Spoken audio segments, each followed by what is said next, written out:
Vamos falar mais uma vez com Deus. Santo Deus, na Tua presença, Senhor, nós estamos, e começar de mim há um desejo de ouvir o que o Senhor tem a dizer para nós por meio da Tua palavra. Junto com meus irmãos, eu peço, Espírito Santo, vem sobre nós. Por favor, Espírito Santo, venha sobre a Tua igreja. Venha sobre essa parte do corpo de Cristo, reunida nessa casa de oração, nessa noite, e vem falar conosco. A Tua palavra nos encoraje, nos confronte, nos edifique, nos corrija e deixe de forma nítida para nós o quanto o Senhor nos ama, o quanto o Senhor cuida de nós. Vem sobre nós, Espírito Santo, é a nossa oração.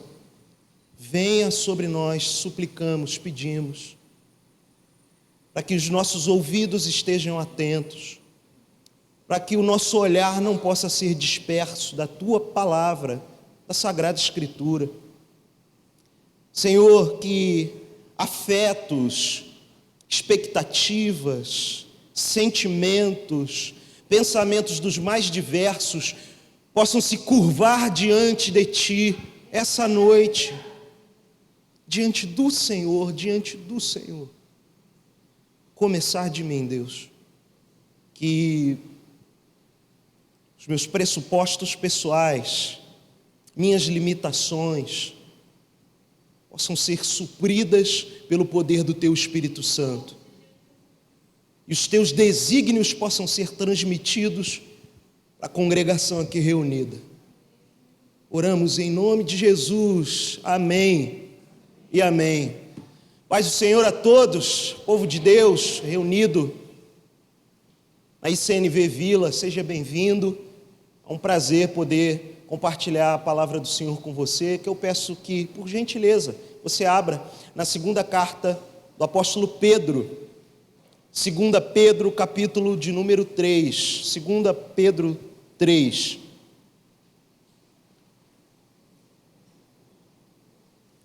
Nós vamos ler dos versos 1 até o verso 13, versículos 1 a 13.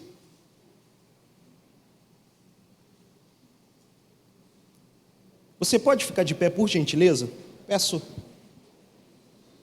essa gentileza, esse favor aos irmãos, para em reverência a gente ler essa porção tão preciosa da Sagrada Escritura.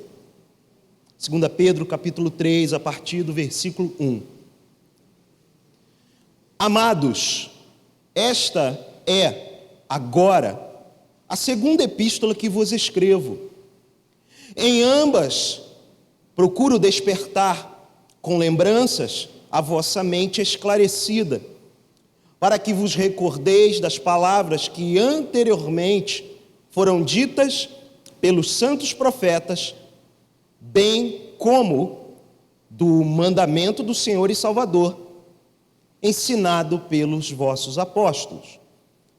Tendo em conta, antes de tudo, que nos últimos dias virão escarnecedores com os seus escárnios, andando segundo as próprias paixões e dizendo: onde está a promessa da sua vinda? Porque desde que os pais dormiram, todas as coisas permanecem como desde o princípio da criação. Porque deliberadamente esquecem que de longo tempo houve céus, bem como terra, a qual surgiu da água e através da água pela palavra de Deus, pela qual veio a perecer o mundo daquele tempo, afogado em água. Ora, os céus que agora existem e a terra, pela mesma palavra, têm sido entesourados para fogo, estando reservados para o dia do juízo e destruição dos homens ímpios. Todavia, uma coisa, amados, que não deveis esquecer, que para o Senhor um dia é como 1000 anos, e 1000 anos como um dia. Não retarda o Senhor a sua promessa, como alguns a julgam demorada. Pelo contrário, Ele é longânimo para convosco, não querendo que nenhum pereça, senão que todos cheguem ao arrependimento. Virá, entretanto, como ladrão o dia do Senhor, no qual os céus passarão com estrepitoso estrondo e os elementos se desfarão abrasados. Também a terra e as obras que nela existem serão atingidas, visto que todas essas coisas hão de ser assim desfeitas, deveis ser tais como os que vivem em santo procedimento e piedade, esperando e apressando a vinda do dia de Deus, por causa do qual os céus incendiados serão desfeitos e os elementos abrasados se derreterão. Nós, porém, segundo a sua promessa, esperamos novos céus e nova terra, nos quais habita justiça. Palavra do Senhor. Podem se assentar, queridos, queridas.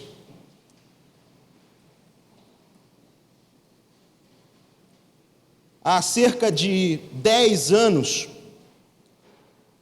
o mundo pensou um pouco sobre últimos dias, sobre as últimas coisas.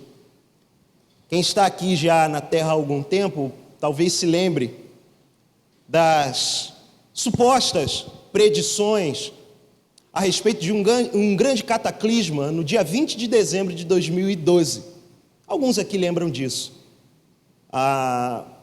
O imaginário criativo das telas de cinema produziu obras, uma obra, na verdade, um filme a respeito.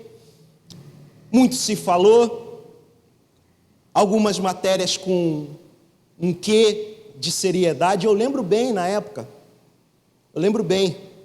dando um verniz de seriedade, porque essa data ela surge de profecias dos povos maia, dos povos indo-ameríndios, aqui os ameríndios. E o mundo não acabou. Como bem sabemos, o mundo está numa guerra, que o que acontece entre Rússia e Ucrânia tem impacto em todo o mundo, em maiores ou menores proporções. Mas essa semana, quem acompanhou o noticiário, ou quem esteve aqui pela manhã, ouviu da parte do bispo Weber sobre essa movimentação na geopolítica, que também desperta a atenção e a preocupação de muitos a respeito das últimas coisas, dos últimos dias, ou, como popularmente é falado, do fim do mundo. E me impressiona o fato de que nós, a Igreja do Senhor, de maneira bem ampla, bem geral, não nos preocupamos tanto com os últimos dias. Em especial à luz do que a palavra de Deus nos informa sobre os últimos dias. É possível, muitas vezes, ver cristãos entrando nessas searas de debate, seja eu lembro lá em 2012, há 10 anos atrás, para discutir sobre o 20 de dezembro de 2012, ou agora para discutir sobre geopolítica, um assunto super complexo, e tudo sob a perspectiva cultural e humana, e não dando a devida atenção para o que a Bíblia fala sobre últimos dias. A Bíblia tem cerca de 150 passagens inteiras falando sobre as últimas coisas, os últimos dias. Só nessa série de mensagens, Igreja Alerta, eu abordei 8 dessas 150 passagens. É um tema de suma importância.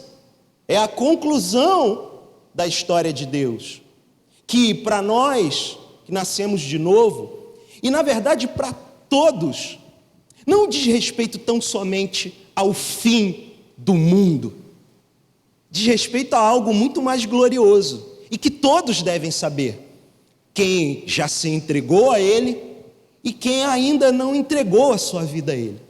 A grande notícia de que Jesus voltará. Os últimos dias dizem respeito a isso. Falar sobre questões apocalípticas, que apontam para o Apocalipse, para a revelação de Deus, dizem respeito à volta de Jesus, a conclusão da história. Por isso a gente não deve ignorar. Mas eu penso, no encerramento dessa série, sobre sutilezas que desviam o nosso olhar para a preparação desse grande dia da volta de Jesus. Eu penso ser oportuno tratar da sutileza do desprezo pelos últimos dias. Hoje, para encerrar essa série, eu quero abordar com você essa sutileza, o desprezo pelos últimos dias. Nós, evangélicos, em grande maioria, lidamos muito mal com temas no que dizem respeito à doutrina das últimas coisas. Ou exageramos e interpretamos de uma maneira muito deficiente o livro de Apocalipse e o livro do profeta Daniel, sem colocar no devido lugar o que são figuras de linguagem e o que são de fato acontecimentos que hão de se cumprir, proféticos, e sem fazer a devida conexão com os demais textos nas Escrituras, inclusive nos próprios evangelhos, nas epístolas dos apóstolos, como essa de Pedro, como as abordagens que Paulo faz a respeito do assunto, em especial 1 Tessalonicenses. Nós vamos deixando passar ao largo e tendemos a interpretar de maneira muito exagerada, muito exacerbada as últimas coisas. Essa é uma das linhas. A outra linha não vamos falar disso não, porque é muito complicado. Não vamos falar muito desse assunto, porque ele é polêmico, e chega de polêmica. E deixamos, portanto, povo querido, essa sutil forma de engano, sim, porque se uma parte do ensino da Escritura ou é tratado de maneira exagerada, ou é varrido para debaixo do tapete da nossa casa de oração, estamos em erro, estamos incorrendo em erro. É uma sutil ameaça. E, sobretudo, à luz do que estamos pensando na série, preparar-se para a volta de Jesus, é uma gravíssima ameaça, porque falar de últimas coisas, povo amado, não deveria ser algo para nos assustar, para nos alarmar de forma negativa. Ao contrário, falar de últimas coisas deve nos encher de alegria, de esperança, de amor, porque nós vamos encontrar com Jesus. Deve ser parte do conteúdo da pregação das boas novas. Jesus foi assunto aos céus, em glória e majestade, está sentado à destra do Pai. Ele não nos deixa sozinho até a sua volta, porque envia o seu Espírito Santo sobre a sua igreja, para nos preparar para o grande dia das bodas do Cordeiro, para o grande dia do casamento, onde vamos estar com Ele. Isso deve nos animar, irmãos. Se há uma forma de termos um olhar diferente, uma postura diferente, uma atitude diferente, não só para nos locomovermos para a casa de oração, para o ambiente litúrgico, para o ambiente de louvor e adoração, se há uma forma de nos animar, não só para isso, mas para a própria vida como um todo, é ter essa visão maravilhosa e gloriosa da volta de Jesus. Por isso nós precisamos andar nas Escrituras, caminhar nas Escrituras, para pensar, orar e agir à luz dessa verdade.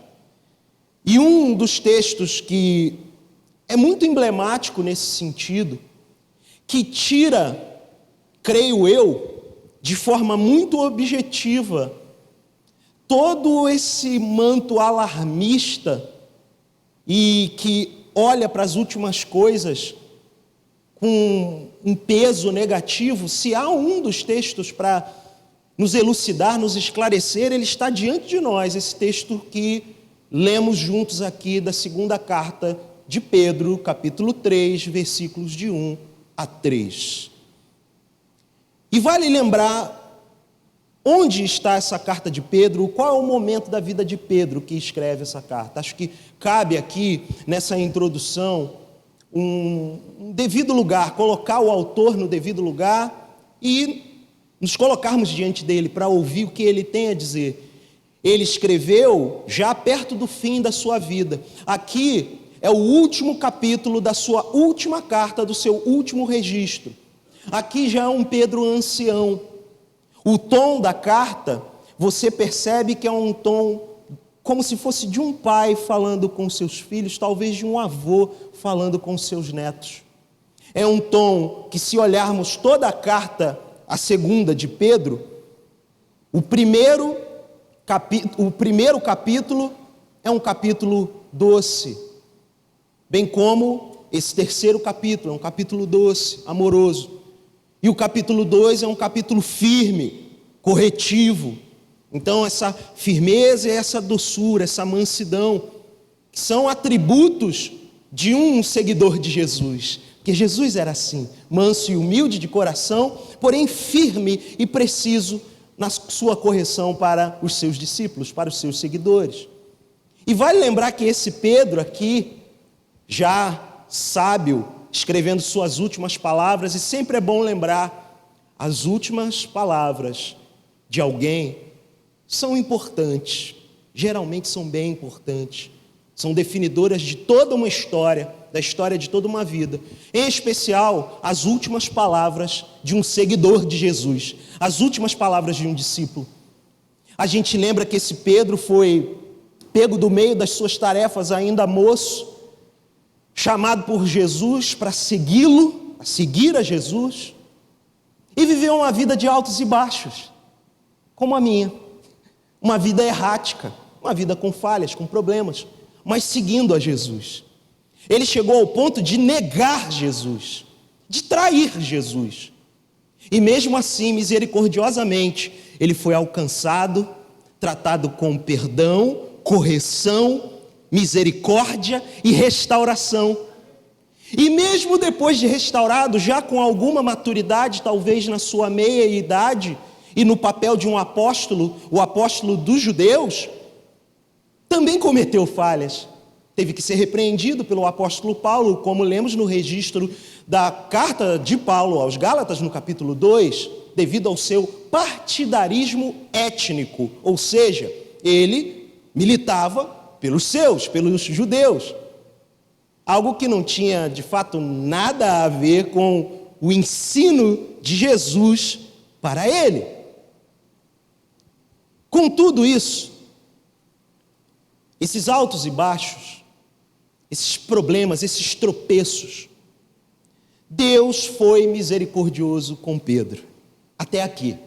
Esse é o autor dessa carta, um apóstolo, um homem responsável por cuidar de um rebanho, de um povo. E aqui ele escreve para judeus convertidos, sua congregação base.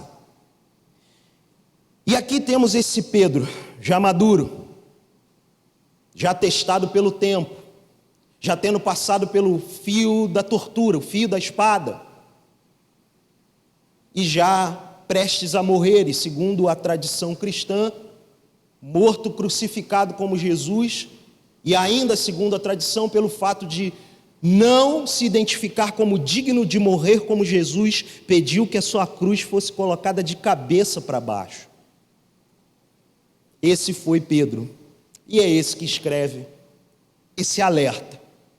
Porque o problema da sutileza de desprezar os últimos dias não é só dos nossos tempos.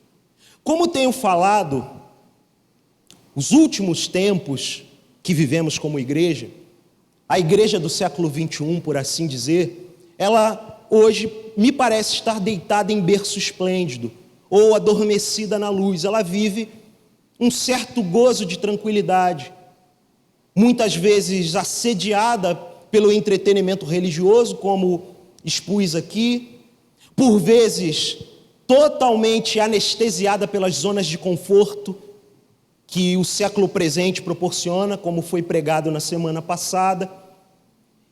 E por isso, alguns de nós tendemos a pensar: para que pensar em volta de Jesus? Em tese, é claro que a nossa mente não articula isso, mas as nossas posturas e atitudes denunciam um desprezo com a volta de Jesus. A preocupação exacerbada com aqui e o agora, a preocupação exacerbada com o pragmatismo da vida, com o que é material, com o que o ouro ou a prata, ou melhor traduzindo, o nosso dinheiro pode comprar.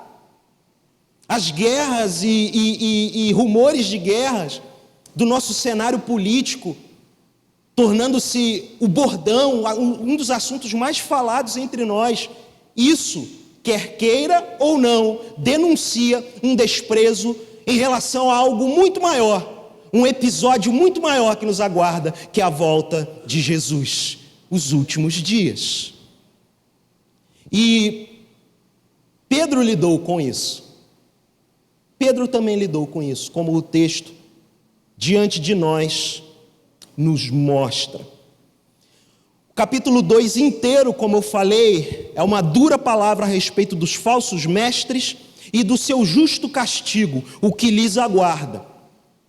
O texto, logo depois, os versículos 14 em diante da passagem, são praticamente uma repetição dos últimos versículos que nós lemos aqui dessa porção de 2 Pedro, que vai ser o alvo do nosso exame, da nossa busca, da nossa escavação aqui nesse tesouro espiritual da carta do apóstolo Pedro.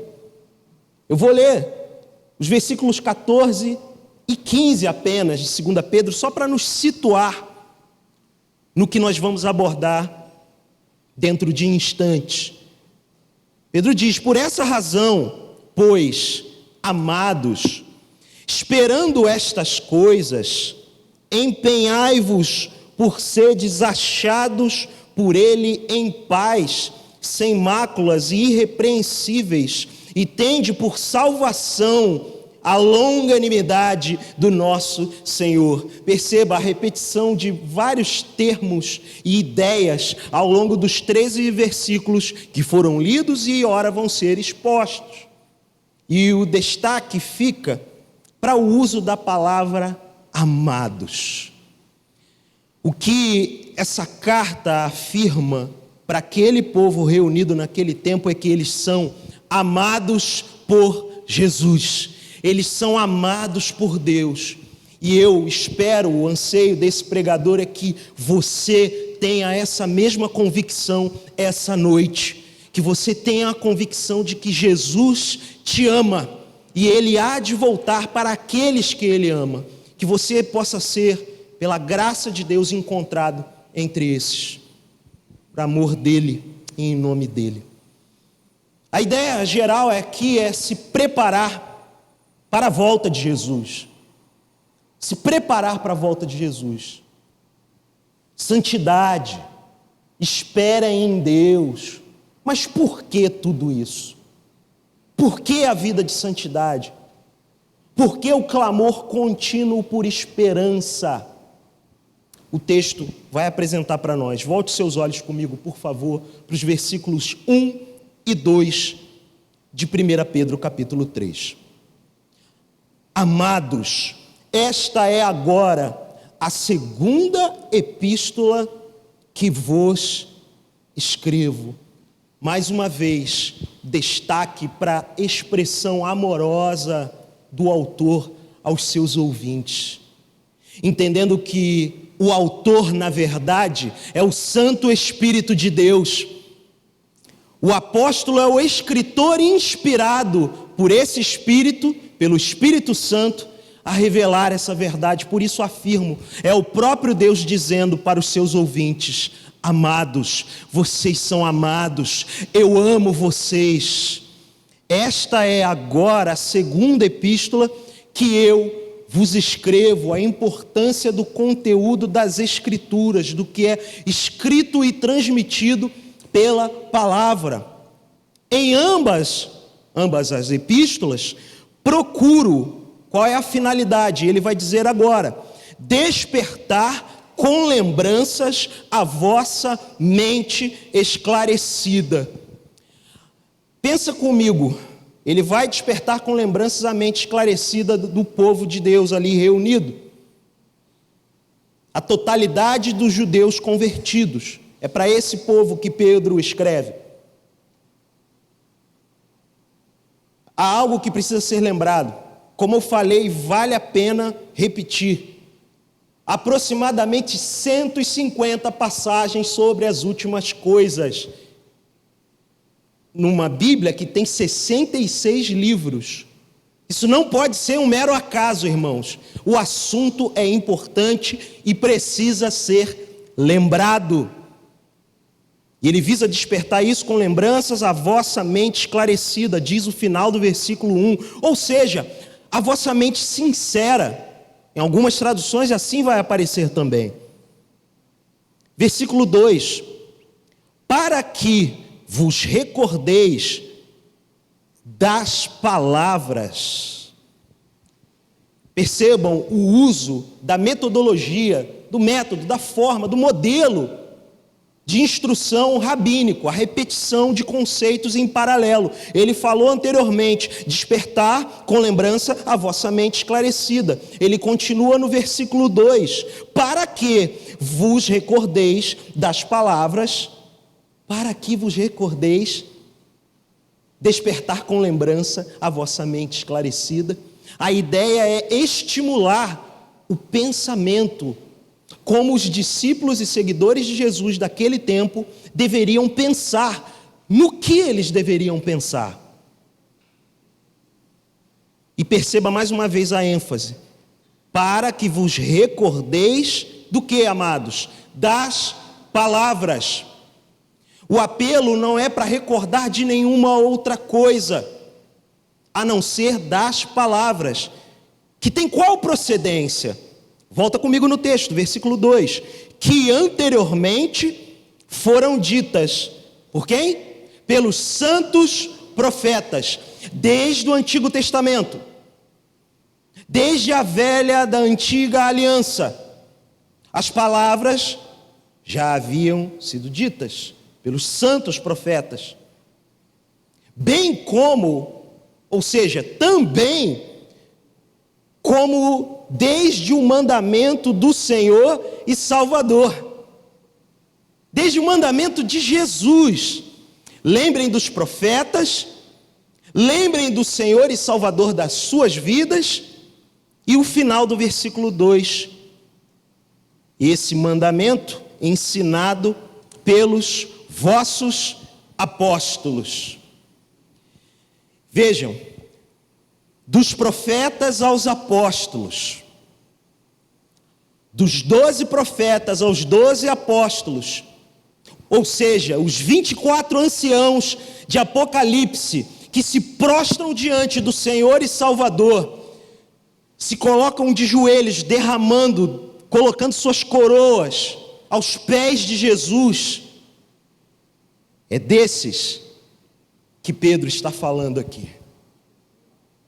Santos apóstolos, santos profetas, perdão, vossos apóstolos, ambos convergindo para o Senhor e Salvador Jesus. Os profetas santos anunciaram o Santo dos Santos, o Senhor dos Senhores, Jesus. E os apóstolos simplesmente levaram adiante a mensagem do Senhor e Salvador Jesus. É isso que precisa ser lembrado.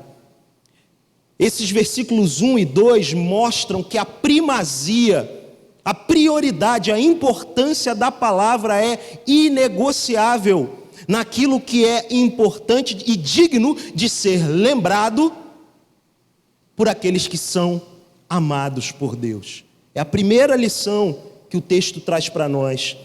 E o versículo 2, essa parte B, falando da figura de Jesus, já abre para nós a janela misericordiosa da boa notícia.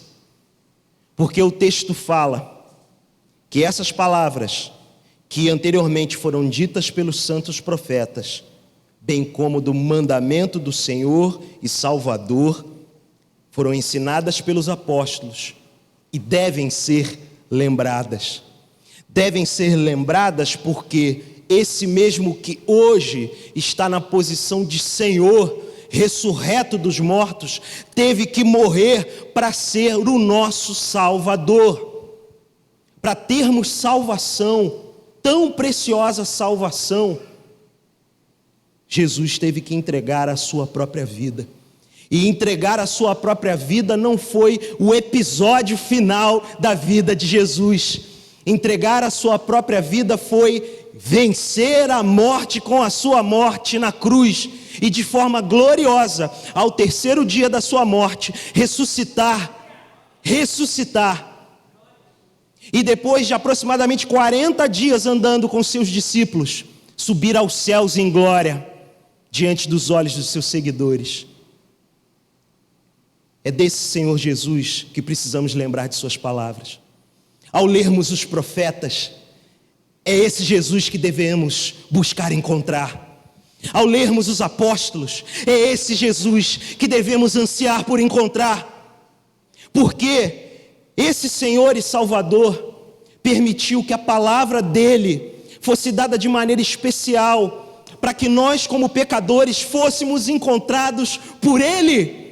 Nós temos acesso a esse Senhor e Salvador hoje, e o meio primordial, gracioso e especial para isso é a Sagrada Escritura. Por isso a importância da palavra. O Senhor marca um encontro comigo, com você, quando abrimos a palavra de Deus e buscamos humildemente aprender dele. O texto continua no versículo 3. Tendo em conta, antes de tudo, que nos últimos dias virão escarnecedores com os seus escárnios, andando segundo as próprias paixões, e dizendo: onde está a promessa da sua vinda? Porque desde que os pais dormiram, todas as coisas permanecem como desde o princípio da criação.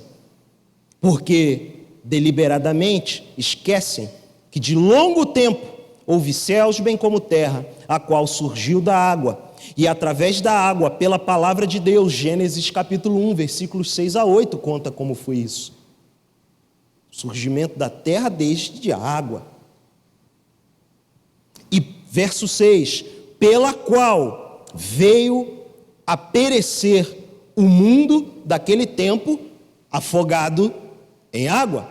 Gênesis 7 vai contar toda essa história com Noé. Essa passagem lida do versículo 3 em diante, e com destaque para os versículos 3 e 4 em especial, mostra a figura desses sutis escarnecedores da volta de Jesus. Não nos enganemos, ainda hoje existem pessoas que zombam da volta de Jesus também. Algum tempo atrás, tinha aqui em Nova Iguaçu um senhor, um irmão em Cristo, de um segmento diferente do nosso, que andava com um carro antigo, não lembro qual era o modelo, com vários adesivos escritos: Jesus voltará, e uma gravação: Jesus voltará, Jesus voltará. Não era uma coisa com uma estética sofisticada, agradável, era uma coisa incomum. E aquele homem andava nas ruas de Nova Iguaçu. Ele ficou bem conhecido, pessoal da região. Jesus Cristo, tem uma turminha aqui de Nova Iguaçu, deve lembrar. E como eu sou do tempo que Belfor Roxo era um apêndice de Nova Iguaçu, eu cresci e eu vi isso lá, desde pequeno, depois adolescente. E eu preciso confessar o pecado, eu adolescente já zombei também daquele senhor. Mas o fato, e eu fico a pensar, tentar entender o peso na vida de cada um. Eu não conheço a história daquele homem, eu não sei. Mas eu sei que ele falava uma verdade. Por mais que o aspecto, a aparência, a estética não fosse das melhores, ele falava uma grande verdade. Jesus Cristo voltará. Jesus Cristo voltará. Talvez a forma que ele fazia gerava essa zombaria. Mas apenas a título de reflexão, fico pensando, e falei isso hoje, no nosso colóquio, na nossa conversa, no nosso bate-papo no CETEB aqui. Profetas não eram pessoas normais, não eram pessoas do decoro religioso. Vocês acham que João Batista era um homem normal, gente? Você consegue visualizar a figura de João Batista? O odor que talvez poderia exalar João Batista? Um homem que vivia como um ermitão no deserto, se alimentando de coisas nojentas, desculpa a expressão. Aquilo não era parte da dieta comum dele, dos judeus, tá? Não era. Mel silvestre e gafanhotos. A Bíblia, inclusive, tem pragas com gafanhotos como parte dessas pragas. João Batista comia elemento das pragas, fazia do elemento das pragas o seu jejum, quebrava o jejum com mel silvestre e usava roupas de peles de animais, de uma forma que outros não usavam. E eu poderia falar de vários exemplos das excentricidades dos profetas, que faziam segundo uma direção de Deus, mas aos olhos dos homens era bizarro, era estranho. Isaías nu pregando nas ruas de Jerusalém, você consegue imaginar isso? Para expor a nudez espiritual de Jerusalém, ele profetizava nu em Jerusalém. Coisa horrível, gente, é muito feio. Não dá para dourar a pílula. Era estranho, era esteticamente fora do esquadro. Mas eles eram profetas. Eu não estou dizendo que o Senhor daqui de Nova Iguaçu era um profeta, eu não sei. Um profeta de acordo com o entendimento bíblico, definitivamente não. Mas talvez um homem com um grande peso a respeito da volta de Jesus. Penso que se esse peso fosse distribuído para a igreja de forma mais equânime, se mais equilibradamente lembrássemos da volta de Jesus, talvez não se levantassem pessoas excêntricas, ou talvez se levantassem menos. Enfim, é apenas uma divagação minha, mas que aponta para um clamor meu dos últimos tempos. Jesus voltará, meu irmão, minha irmã.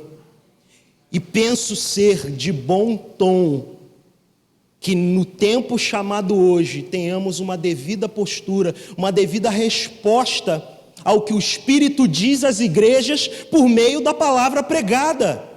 Que tenhamos temor e tremor e nos posicionemos de forma amorosa e firme diante dessa grande verdade. Jesus voltará. Porque aqueles que escarnecem estão aí. Bem lembrando do Salmo 1, a roda dos escarnecedores está aí. Nos talk shows, nos canais de YouTube, até nas rodas de debate político, esse assunto, a volta de Jesus, é zombado, é tratado de forma jocosa, piadas são feitas. E a igreja cai na sutileza, ou de tratar de maneira exagerada, ou de ignorar o assunto últimos dias. Zombadores e escarnecedores sempre vão ter. Eu e você somos chamados a andar num outro âmbito, num outro meio, não na roda dos escarnecedores. Verso 7.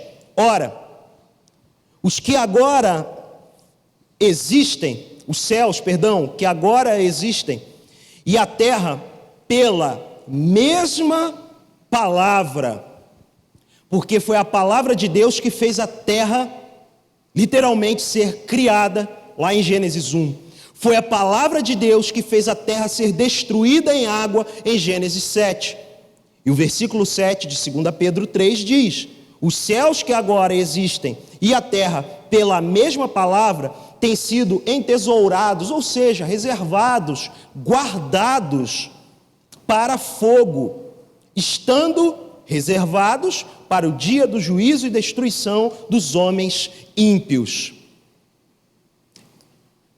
A palavra de juízo de Deus é inegável. Deus virá, sim, julgar aqueles que são ímpios, aqueles que se opõem contra Ele, aqueles que o ofendem. É a palavra de Deus, e a palavra de Deus precisa ser pregada como um todo. Queremos sim e amamos, eu amo pregar de fato o amor de Deus, mas o amor de Deus também se cumpre quando Ele traz juízo sobre a terra.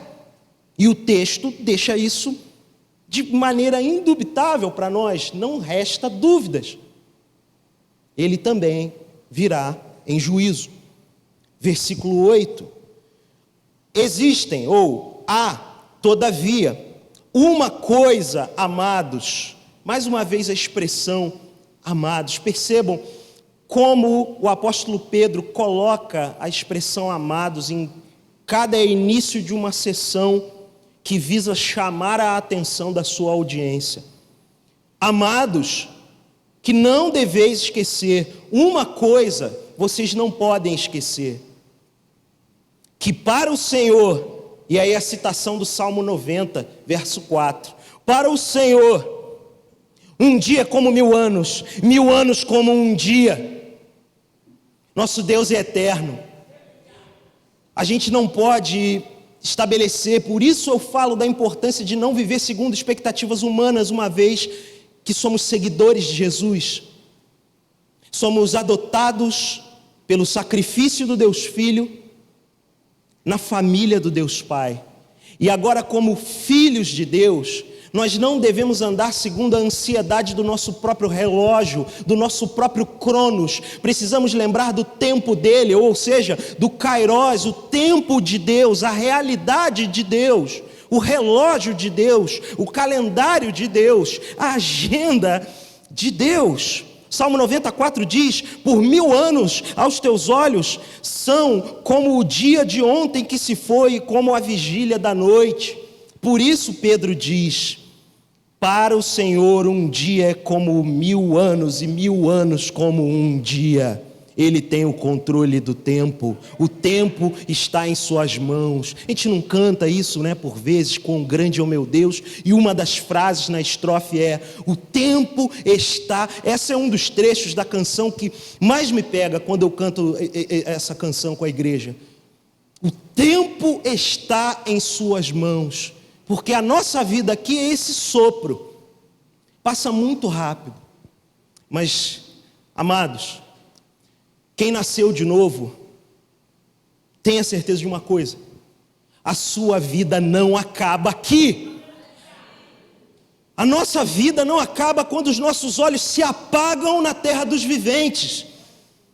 Ela só acaba desse lado da eternidade, porque do outro lado da eternidade é glória de Deus. É quando eu falo sobre, por exemplo, orar por enfermos. É claro que Deus não quer que pessoas sejam doentes, enfermas, sofram tanto. A gente está vivendo essa temporada difícil aqui na congregação, mas a minha oração tem sido: Senhor, que seja onde Tu quiseres, eu creio que os meus irmãos vão ser curados, desse lado ou do outro lado da eternidade.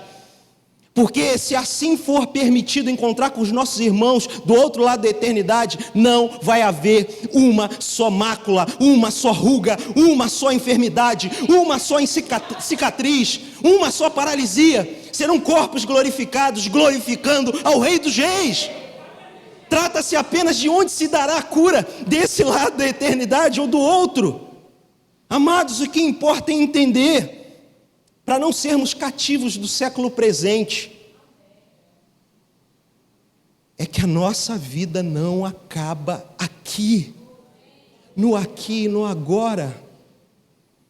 A importância de nos enchermos da bendita esperança da mensagem dos últimos dias vai fazer com que andemos nesse tempo, não fingindo que problemas não acontecem, não encarando de maneira escapista os dramas e lutas da vida, mas vai nos dar o recurso necessário para não enlouquecermos diante da falta de sentido do século presente, que, vale lembrar, jaz no maligno. Há algo muito excelente sendo preparado para nós, graciosamente pelo nosso Deus. E é isso que a palavra visa nos alertar. Verso 9, repare a parte A do verso 9. Não retarda, ou seja, não atrasa o Senhor a sua promessa, como alguns a julgam demorada. Mais uma vez a palavra promessa, ela surgiu lá no versículo 4, ela aparece aqui de novo no versículo 9, parte A. Não atrasa a promessa, como alguns julgam demorada. Os escarnecedores vão dizer: esquece esse negócio, rapaz, vive a vida, não é? Viva a vida, seja feliz. Isso dizem os escarnecedores. É porque eles ainda não entenderam, por isso julgam demorado. Eles ainda não entenderam o que diz a continuidade do texto. Pelo contrário, Ele é longânimo para convosco. Ele tem muita paciência. O ânimo dele é muito longo para conosco. Ele é muito bondoso. Parte B, mais uma vez, um grande acender do Evangelho, no versículo 9. Não quer que nenhum pereça, mas que todos venham a se arrepender. Ele não está demorando, Ele está dando o tempo certo para que aqueles que Ele chama para si se arrependam e tenham vida nova, tenham vida eterna, possam começar o eterno desse lado da eternidade, possam ter suas vidas transformadas no já, sendo tocados pelo poder do ainda não. Podem começar hoje. Isso é uma extensão cósmica da bondade de Deus, da longanimidade de Deus. Esse longânimo é isso, essa expressão cósmica do amor de Deus, para que aqueles que Ele chama para si não se percam. Não se percam. Antes, diz o final do versículo 9, antes todos venham a se arrepender. Todos aqueles que Ele chama para Ele, todos aqueles que Ele abre os ouvidos. Amigo, amiga que pode estar aqui presente entre nós e ainda não reconheceu esse Senhor e Salvador que nós já lemos nesse texto. Se o Espírito Santo estiver, se você estiver pensando, sentindo coisas que você ainda não sentiu a respeito da relação de Deus contigo, não saia daqui essa noite sem confessar seus pecados, se arrepender e viver o grande milagre da vida eterna desse lado da eternidade. Começar a vivê-la hoje. Versículo 10. Virá, entretanto, como ladrão o dia do Senhor. Perceba. Versículo 9 mostra a importância do tempo de Deus como uma expressão da misericórdia de Deus para com os seus. Mas no verso 10 existe uma palavra, um entretanto, em relação à volta de Jesus. Como ladrão, ele virá, portanto, o dia do Senhor, no qual os céus passarão com estrepitoso, ruidoso estrondo, e os elementos se desfarão abrasados, em chamas. Também a terra e as obras que nela existem serão atingidas. O mundo como a gente conhece vai acabar sim. Isso precisa ser deixado bem claro. Fala com vocês uma pessoa, um homem que gosta de cidades. Eu sou um urbanoide, eu gosto de cidade, eu gosto de arquitetura de cidade. Eu gosto de olhar, ver aqueles prédios, arranha-céus. Eu gosto de olhar as cidades antigas e históricas. Tenho o maior sonho de ir para a Inglaterra. Estava vendo algumas cenas aí semana passada, todo aquele rito fúnebre da Rainha Elizabeth II, olhando aqueles prédios da Inglaterra, aqueles castelos da Escócia. Ou seja, eu amo cidade antiga e cidade moderna. Eu gosto, aprecio, acho bonito. Mas tudo isso vai acabar. Eu não posso me apegar, eu não posso ficar, Jesus. Eu lembro uma vez, quando eu estava num treinamento missionário, bem garoto, com outros garotos também, e um deles falando, numa oração, aquela oração inocente, inocente não, né, porque não tem ninguém inocente, mas aquela oração meio tola, meio ingênua, meio de garoto mesmo. Jesus, eu quero conhecer as nações. E ele falando os endereços, Coliseu, o Palácio de Buckingham. Eu falei, cara, você quer ser missionário ou agente de turismo? Que ele também gosta ainda muito dessa coisa de cidade.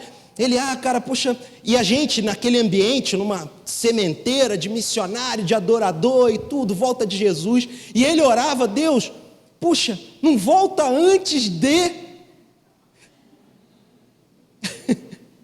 E de fato a gente tem essas meninices espirituais por vezes, mas tudo aqui vai ser afetado pelo grande dia, o dia do Senhor, como diz o versículo 10, tudo vai ser afetado. Por isso a gente não deve se apegar. Por isso que a gente não deve se apegar.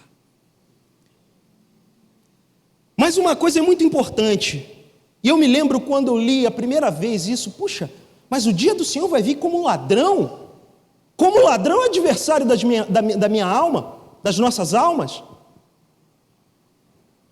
E aí eu não gosto de fazer isso, portanto, marque a sua página, se a sua Bíblia tem um fitilho como esse, use o fitilho, ou coloque o celular, o dedinho, marque aí, mas por gentileza, abra a primeira carta de Paulo aos Tessalonicenses, capítulo 5, que eu quero falar com você sobre essa questão de como virá Jesus.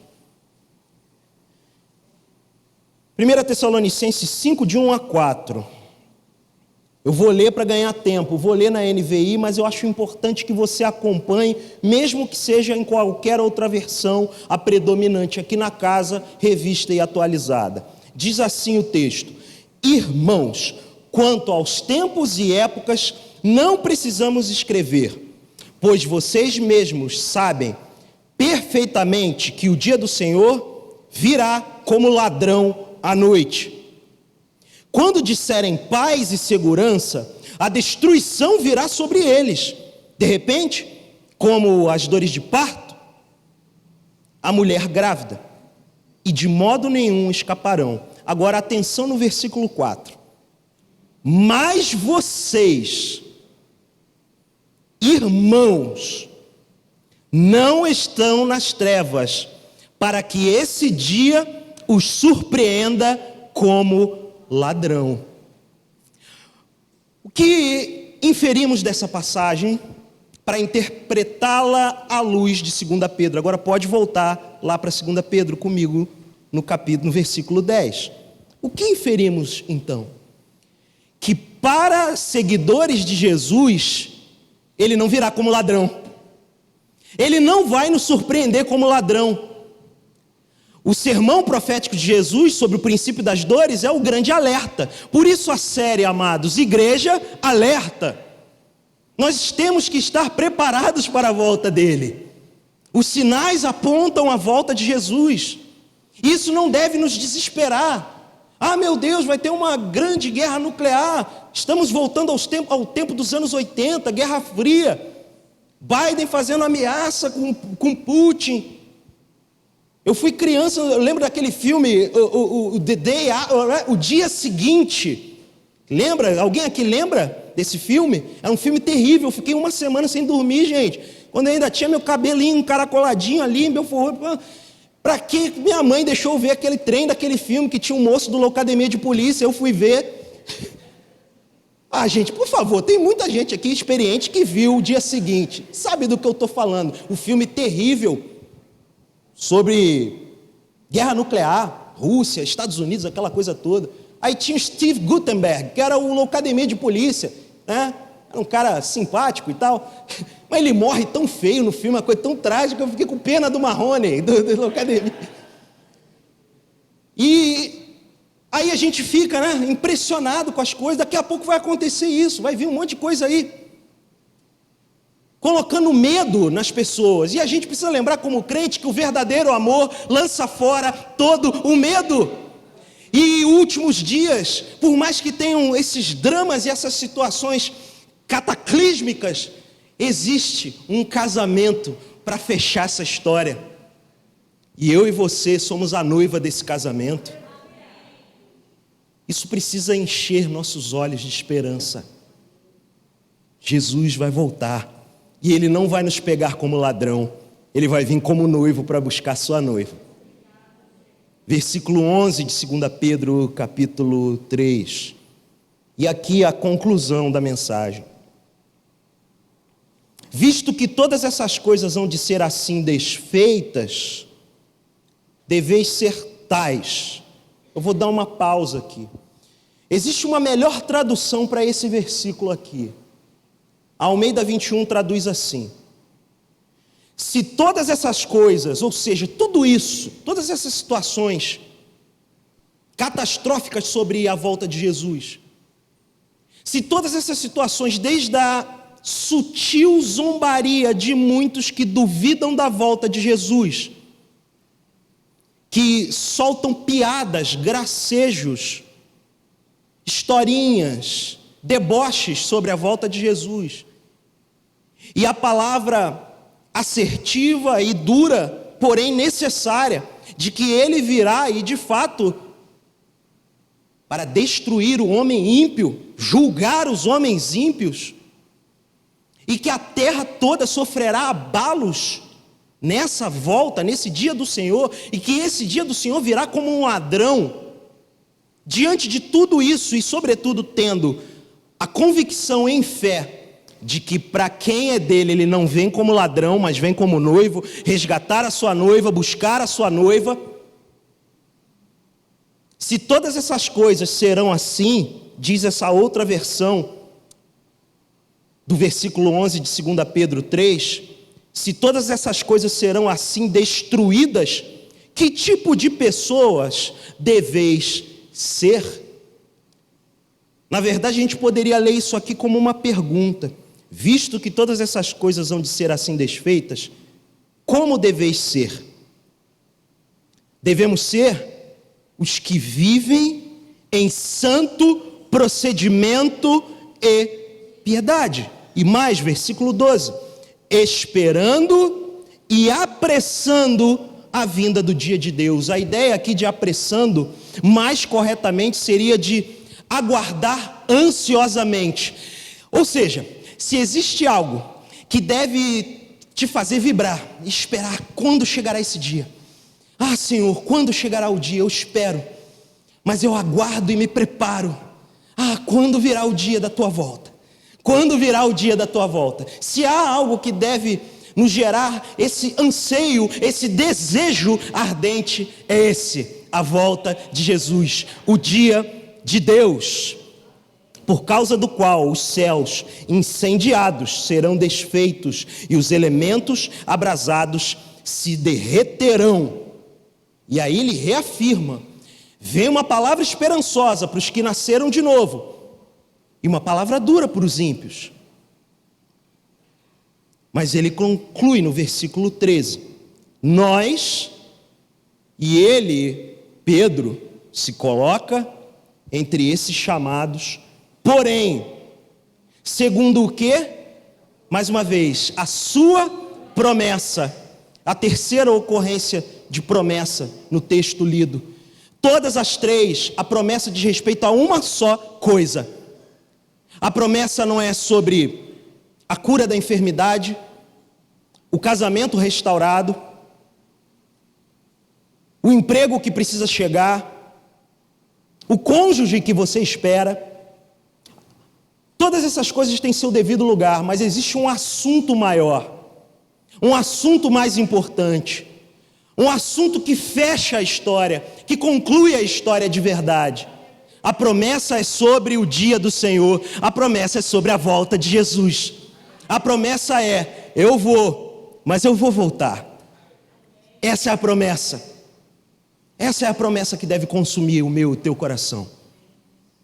Nós, porém, versículo 13, mais uma vez, segundo a sua promessa, esperamos novos céus e nova terra, nos quais habita justiça. Pai da igreja, Santo Agostinho, ao ler essa passagem, teve uma grande iluminação que o fez escrever um livro chamado Cidade de Deus, porque ele entendia que os crentes da sua época davam pouco valor para a volta de Jesus e para novos céus e nova terra, para essa cidade de Deus, fundada pelo amor a Deus, não a cidade dos homens, fundada pelo amor dos homens por si mesmos. Existe essa urgência para nós hoje, esperar novos céus e nova terra, porque nessa cidade de Deus habita a justiça que a gente espera, aquela mesma justiça lá das bem-aventuranças de Mateus 5, bem-aventurados que têm fome e sede de justiça, eles vão ser saciados. Essa fome definitivamente será saciada na cidade de Deus, novos céus, nova terra, no nosso encontro definitivo com esse que governa soberanamente a cidade de Deus, Jesus. Jesus. Eu quero enfatizar na conclusão dessa mensagem a promessa de Deus exposta nos versículos 4, 9 e 13. Essa promessa é para os novos céus e nova terra, para a cidade de Deus. O apelo por coisas novas em nossas vidas, essa ideia, de sempre queremos algo novo, a gente busca novidade o tempo todo. A igreja evangélica está sempre em torno de novidades, de um jeito ou de outro. Tudo isso vai ser saciado definitivamente, atendido, quando novos céus e nova terra se manifestarem, pois ali Jesus estará definitivamente, e nós ali com Ele definitivamente. Quando Jesus voltar, não vai haver mais limitações, como eu sempre gosto de pensar aqui com vocês. Não vai ter mais agenda, não vai ter mais calendário.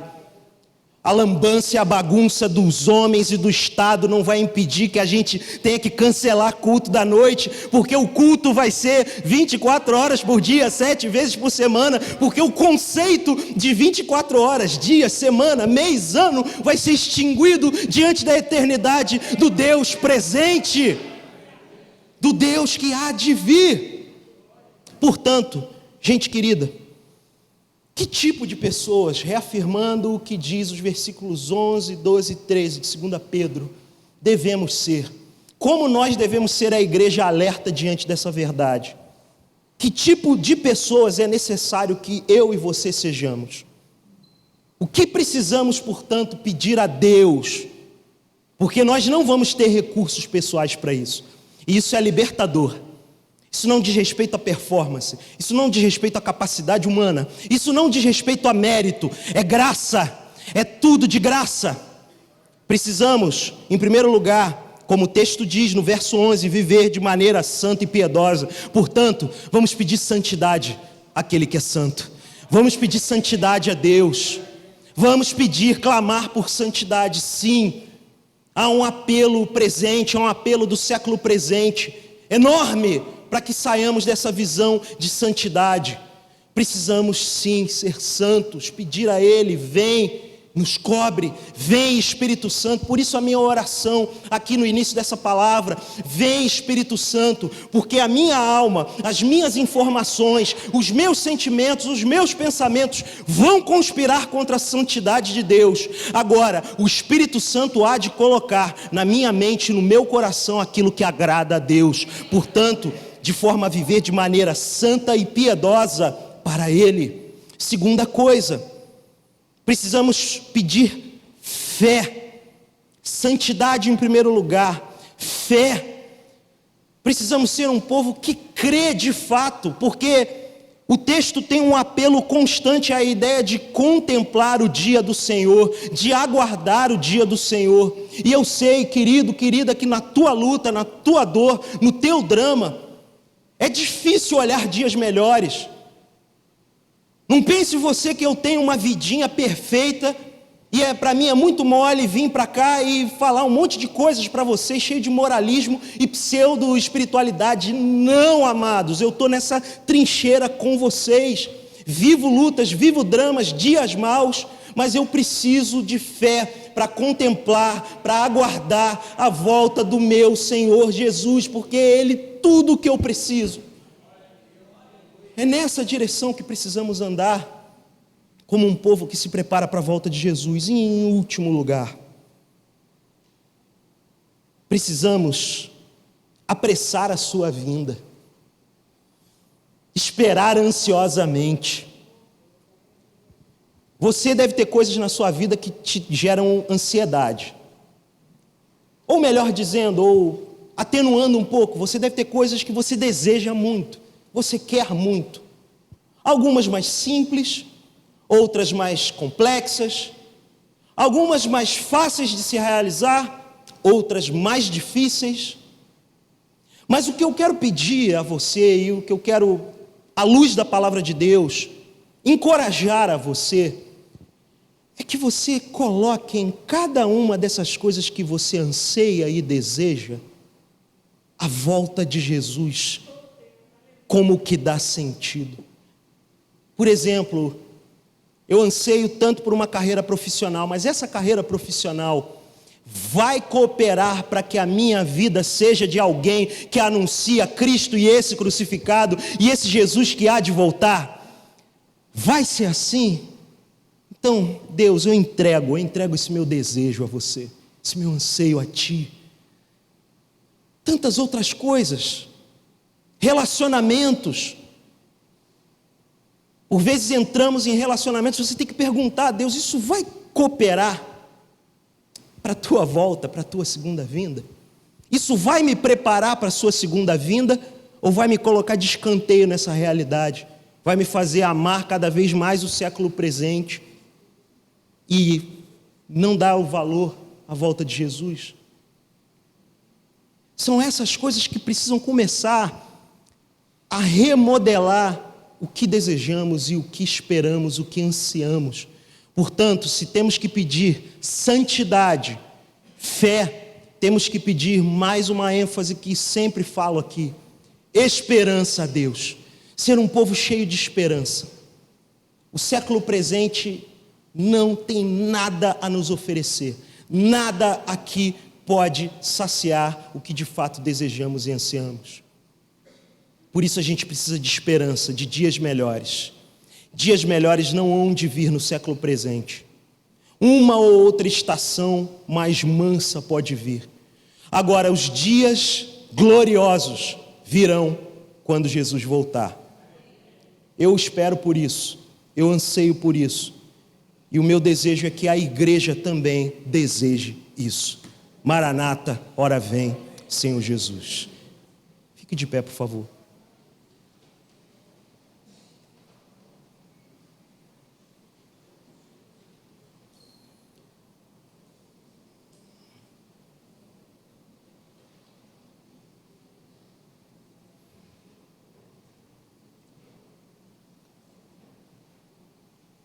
A palavra que lemos afirmou categoricamente que a volta de Jesus ela não está demorando.